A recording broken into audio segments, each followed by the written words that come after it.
Wishmaster on the beat.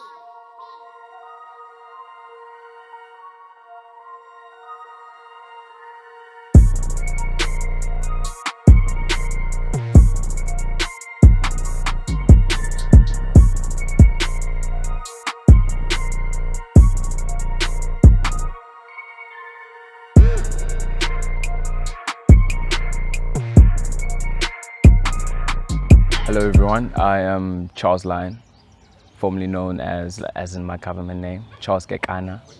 I am a designer slash art director slash creative slash artist in the whole aspect of artistry, which is just creating.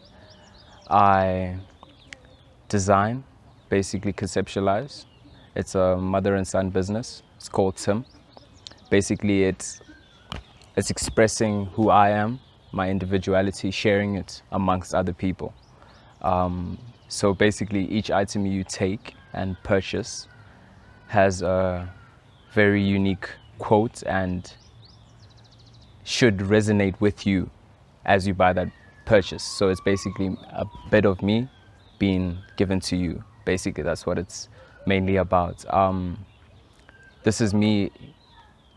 It's that I always see myself through other people's eyes as a walking middle finger. So basically I can't swear, right? Shit. Go ahead. I basically don't give a fuck about other people and what their opinions or especially about me, well, mainly about me, basically portrays, because if you are willing to talk about me or think about me, is that you have the time to think about me and view me as what you see. So it is a rebel chant in a way, but it's more of a saying that I have accepted who I am and I am going to be like this. So yeah. What is good, yo? Welcome to another very episode of Syndication Sessions with your boy Kamogelo Ramogayane, aka Peace Boy KG. Now, I'm sure you guys can see the pets that are in front of us right now, but let me not say any more and let the person talk himself. What's good? Hey man, we steady. Yeah. Can you just tell the viewers more about yourself, who you are, and what is this on the table? What is this? Well, who I am is Charles Lyon.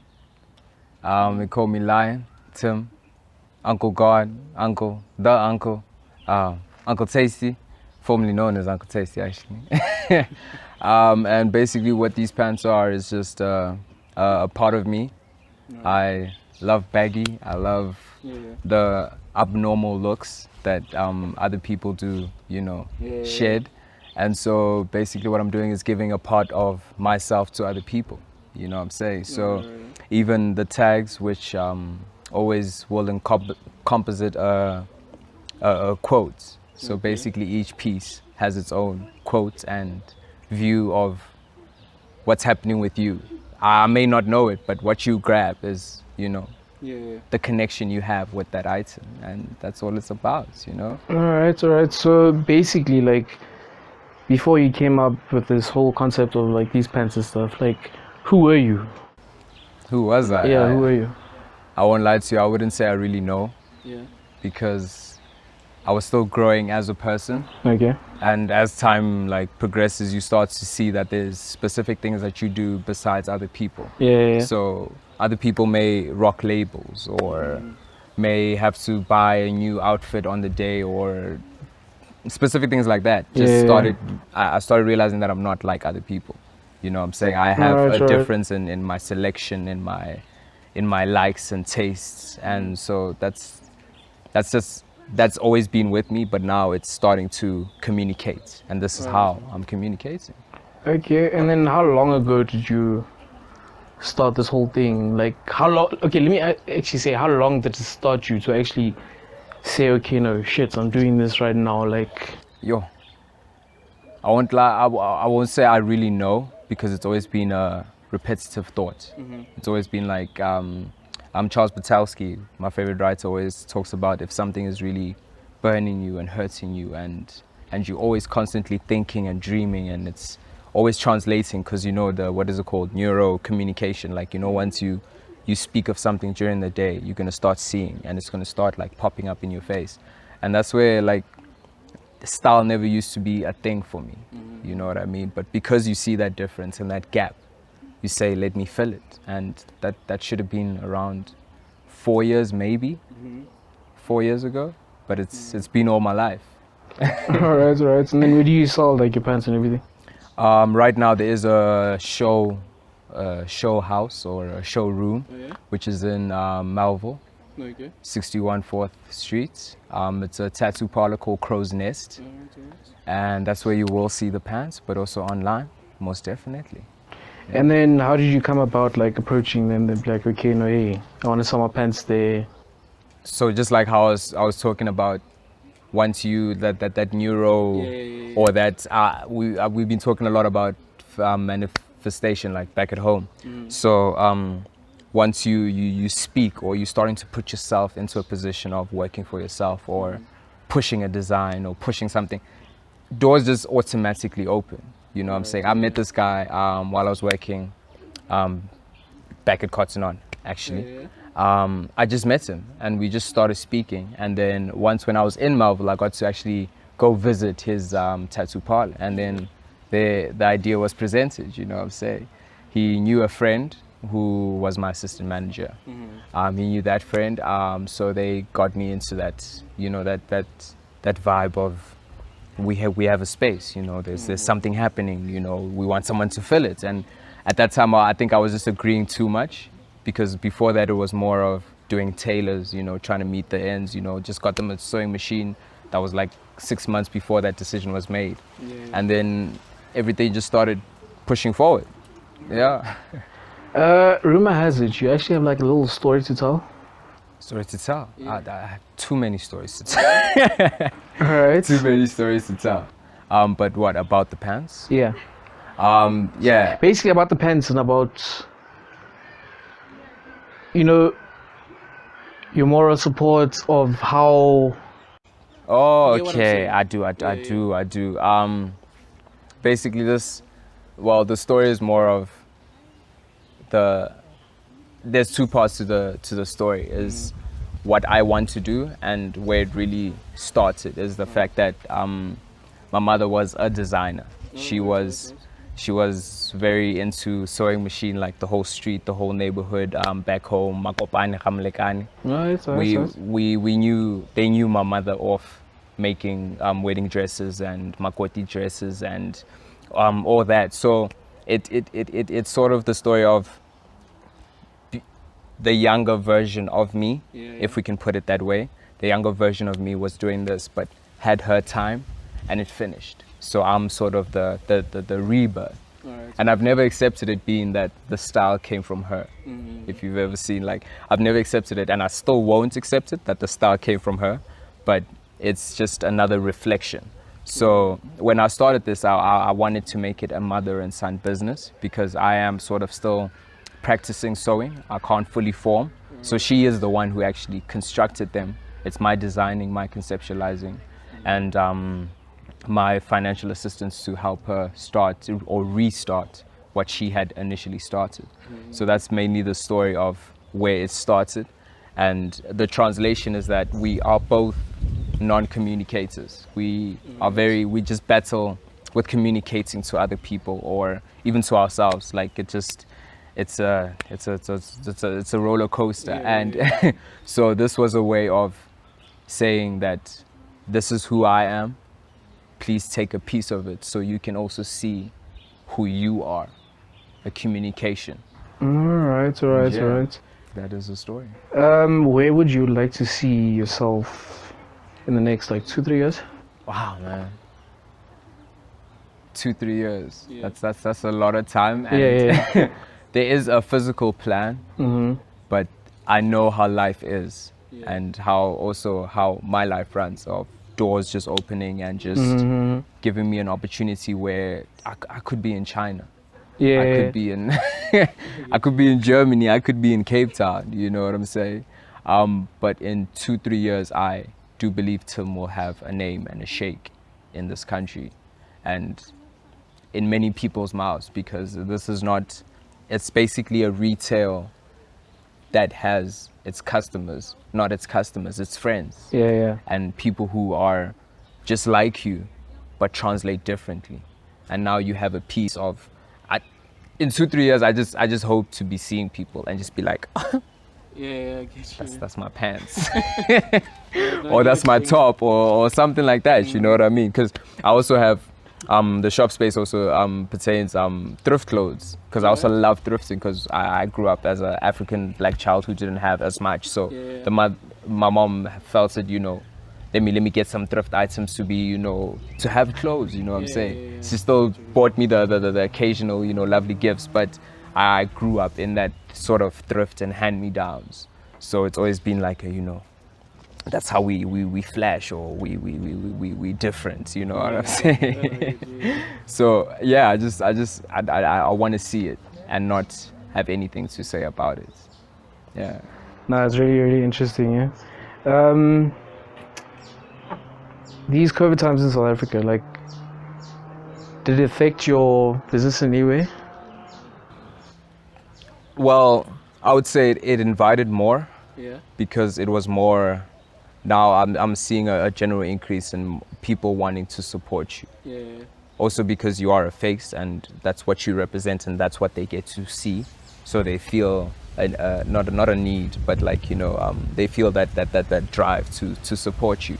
So during the COVID times, it was more of doing tailors. I did 3 aprons for Tattoo Parlor, another one by DeMarco, and also that's what sort of brought me into the vibe. So before COVID was the time we just funded and put together money, me and my mother, to buy another sewing machine. So it became, now it was within the workflow. So we're just making masks. So it didn't really affect it, because that, I believe, is where it sort of almost started to pick up. Yeah, okay, nice, yes.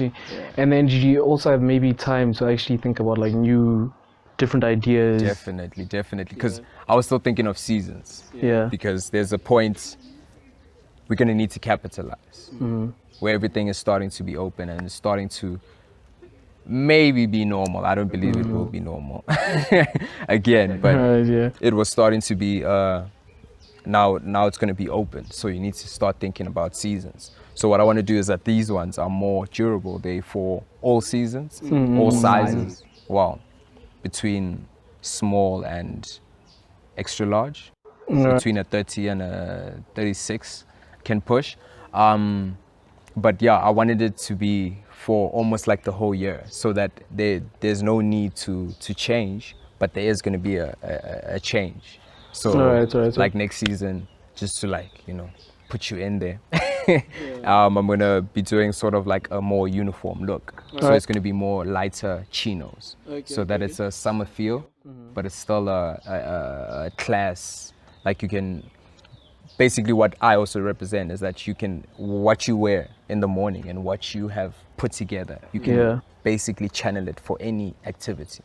It needs to wrap around. You need to be ready for an event. You need to be ready for the office. You need to be ready for a game of soccer. You need to be ready for chilling. You know what I'm saying? So it's just having that. It must be universal. Okay, I get you. Okay, can you name me your 5 top artists? 5 top artists. And why you like those artists too? Should I mention them each? Yeah. Okay. All Sweatshirt and Absol. That would be my number 1. Different, and that vivid, different aspect to life. So normally, because I also write, when I put it down on paper, it's not that I'm trying to make it sound different than other people or different to people, but it has a different format. It has different wording. So that's what they translate in their music. They basically have a raw, different type of just way of saying things. So that's like my top. I can't put number 1 because it's between those two. It's just also I relate to them most. Okay. Some things that happen in life, like they just say it. Number 2 would be, well, it's difficult. Otis Redding. Otis Redding, because I grew up in soul and jazz and just you know, that original sound of music. And that's where my love for jazz and soul comes from. It's like from Otis Redding, people like Isaac, Fela Kuti. That would be my number 3, would be Fela Kuti. Between Fela Kuti and Bob Marley, actually, because I feel they were both pushing something that is so raw and so hard and change amongst people. And so it's not just because I have dreads that I picked Bob Marley. Bob Marley just, you know, he has a way of saying things and communicating to people that a whole population, not just African or black or Rastafarians can relate to. They can actually, you know, take up something from that. My number 4 would be, that one is also very difficult. And number 5 is going to be super difficult. Because artists will change. Artists will change. Oh, okay. Georgie, actually, yeah. Georgie. Him also just plainly off writing. Like, I just, with any artist I listen to, it's about your lyrics and how you're saying things, because words have so much substance and realism, if that's a word. But I'm making it a word. They have such realness in them. And once you know how to channel your words through that beat or through that, you've won me over. I won't lie. And Burning Forest Boy, number 5, actually. Burning Forest Boy. All right. Would you maybe say that your top 5 also maybe played a little part of your whole designing, maybe?